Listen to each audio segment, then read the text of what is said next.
And we got an apartment, and I started middle school, and she was working 60 hours a week, trying to keep us afloat, basically. Right. And I was, as I think I may have said it in the book, I don't remember, but I was a free range kid. Like I, at that point, was parenting myself. And I remember, so we had this little apartment that was across the street from my middle school.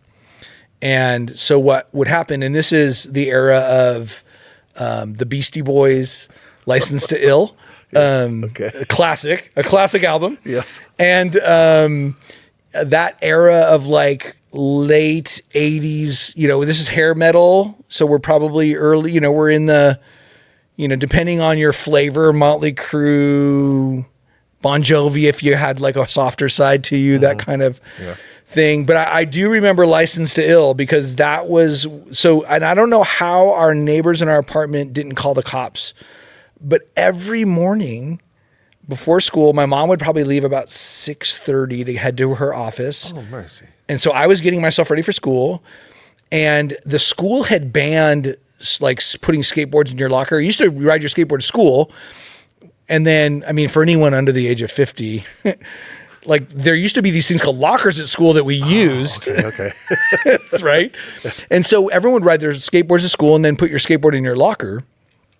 And for some reason in 7th grade or whatever, they stopped. These days you can't do it anymore.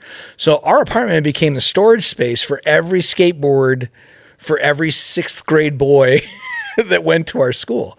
So by about 7:15 in the morning, there would be anywhere between 6 and 15 middle schoolers on BMX bikes and skateboards in front of our little apartment.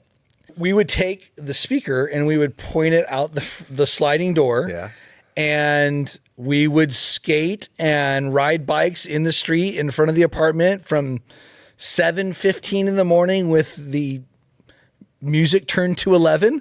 Oh, wow.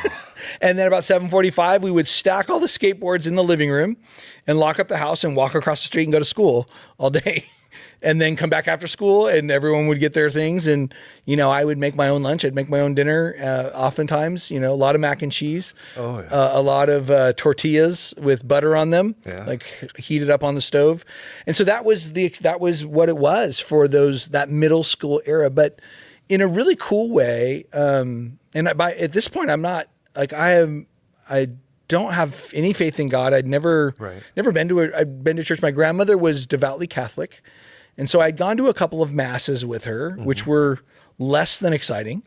And so I wasn't compelled by the old Catholic mass to want to go, but she was passionate about it. Right. St. Bernardine's, which was right down the street from their house. And so but what I found at middle school was this crew of friends, many of whom I'm still close with to this day. Awesome. And I was 12 when we met, 12 or 13. So I remember walking into, and I moved to this area from a different area. So I was new, and I remember first day of class, and this guy named Brian is sitting there next to another kid named Dustin. And so my name isn't super common. It's more common, but I had not known another Dustin. And so I remember looking at him, and he's sitting next to this guy, Brian, and I go, "Oh, your name's Dustin?" He goes, "Yeah." I go, "Mine too." He's like, "Cool." And then he just turns around. But in that was the beginning of this relationship. And this guy, Brian, Brian Cox, he's still, I talked to him last week. He's still one of my best friends. Nice. Love him to death. And he was one of the ones dropping his skateboard off at my house. In fact, we recently were reminiscing on, for those of you who don't know about the kind of the 80s and kind of the BMX and freestyle bicycle movement, it was massive. Like the movie Rad came out in 83 or 4. And it was a big deal for us. Like we had that movie memorized, and we were doing tricks on our bikes and riding ramps and trying to, do all these crazy things. And Brian was into that too. And so we had this little crew, but I developed these friendships that have sustained for all these years. But we were reminiscing about how the bikes that we owned then are now collector's items. Oh, yeah. So I can buy a fully restored bike that I didn't buy it. My mom bought it for $300 or $400, is now like $3,000 on eBay. Yeah. And so my buddy Brian he called me and he's like, "Man, like, what in the world? Like, all of our bikes are worth all this money. He's like, what do you think happened? I said, well, the reality is that like companies know that people love nostalgia, and we now have the resources to pay $3,000 for a stupid bicycle. Right. So they're going to do it, That's right? absolutely true. They're going to make bikes that we can buy. So he and I follow a bunch of those things on social media, and we're always Tell me you didn't break dance or anything like that, though, did you? No, I did. Okay. Well, no. Okay. I did wear parachute pants at one point. Of course you did. I did. Yes. I was always, I mean, and then we'll get into this more as we get even into the more of my story. I was always chasing identity. I was always trying to figure out, who am I? What am I about? Why am I here? Right. Probably not front of mind. I wasn't like sitting around contemplating those things, but back of mind. And I look at how I lived, it was absolutely a pursuit of identity and belonging. And so when parachute pants were a thing, I was going to find me some parachute pants. Oh, yeah, you were. Right. Yeah. And, you know, I probably put on the front of being like the anti whatever's cool. Right. But internally I was like, Mom, I need Vans. Like, I have to wear Vans. Everyone wears Vans. Like, no, I can't wear JCPenney pants. Like, we're going to have to go get, right. I mean, and it's funny because you don't see that today in the same way. Like, I look at my kids and there isn't that same kind of attachment to brands or those things that kind of, for me at least, pulled at me. So yeah, so middle school was a real formative time relationally. And I found some really good friends, and started to develop a sense of self, I think, in some ways. And there was more stability because it was just me and my mom. And I mean, stability relative to what we had. Right. I was still a latchkey kid. I was still, you know, I was ditching school, jumping the fence and going back to the apartment in middle school. You know, it started as, hey, let's go home and get lunch. And then it turned into, hey, G.I. Joe's on. Let's watch G.I. Joe all afternoon. Come on, it's a good episode. Yeah, I mean, you can't, you know, you're not going to just go back to school when G.I. Joe's on. Not in the middle of it. Come on, no way. Yeah. And so that became a thing. And then it was like, okay, I got my report card. So back in those days, they would do handwritten report cards. There was no internet. You weren't getting emails sent to your parents. So you could get away with a lot, right? And I had gotten a progress report, which is kind of the in-between semester thing. And it was like, you know, first period, 2 absences, second period, 2 absences, third period, 2 absences, fourth period, 13 absences, fourth period, 16 absences.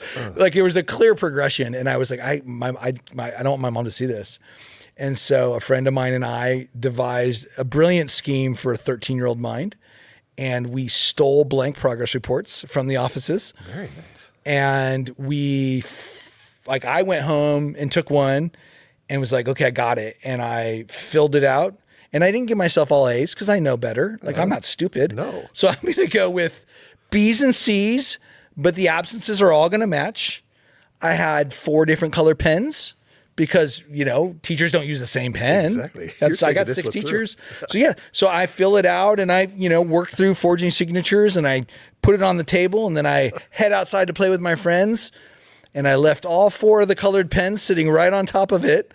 And so it did not take Sherlock Holmes for my mom to come home and see it and see the pens and be like, huh, this doesn't feel accurate. All that planning. Thorough work. Like, I did real That's work. Impressive. Golly. But it turns out that the frontal lobe not being fully developed, there's a gap. And I got bit, got a lot of trouble. You know, my mom worked really hard within the midst of working really hard and then trying to wrangle me. And then, like, I look back and, you know, I was into the bicycle and BMX thing, and she would drive me to contests every weekend. Like, she would work, you know, 60 hours a week, and then Saturday morning get up with me at 7 a.m. and drive me to Pasadena because there was a contest that I wanted to compete in. And I wasn't that great. It wasn't like it was going to be a career path for me. Right.